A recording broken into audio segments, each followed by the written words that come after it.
I have two daughters, Kate, 18, and Jen, 16. Of course, I think they're both beautiful, but the reality is that Kate is considered more conventionally attractive by societal standards. A few years ago, Kate started doing some modeling after winning a pageant and did a few local commercials. She is valedictorian and just got accepted to an Ivy League university. Jen, on the other hand, is also smart, talented, and to me, beautiful. She studies much more than her sister, but is unfortunately not quite at her sister's level of academic skill. She's not as good at sports and ended up quitting because she wasn't as into it as Kate. All of this built up so much resentment that a few days ago, after Kate was accepted to her dream school and I suggested buying Kate a car, Jen screamed at me for never doing anything to support or congratulate her. As much as I hate to admit it, there just aren't as many things to congratulate Jen for. I always encourage her and try to tell her congratulations for good performance. I guess this was just the last straw, but she screamed at me and her father that nothing she did was good enough and that it wasn't fair that Kate got into college just for being pretty.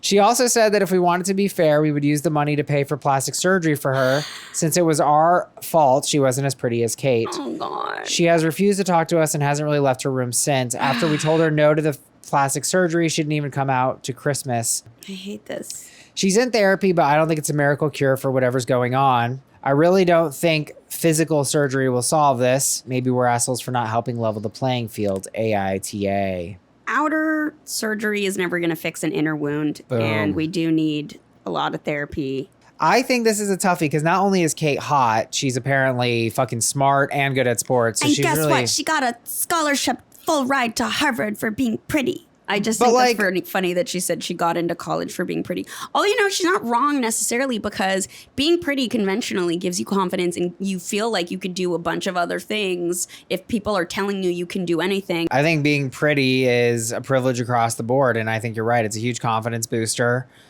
We're told. I think this is a really tough situation. High school is already like the hardest thing that ever happened to anybody. I think the parents here, I see a lot of failure on their side. And I mean, I think the line that really sums it up is like, oopers, sorry, but like Kate just has more to celebrate than Jen. And I'm just like, Mom, Dad, you know what? It's actually your job to find things to celebrate about your own god spawn. Well, that's exactly what I was going And to if say. you can only celebrate the objective, whatever that Kate's happening, then yeah, you are parents. You are the asshole. By the way, why is the framing here about congratulating and celebrating? Celebrating, What right. about hanging out with? What about talking to? What about making feel important and meaningful and valuable? Not with regard to the external world, but with regard to the internal family system.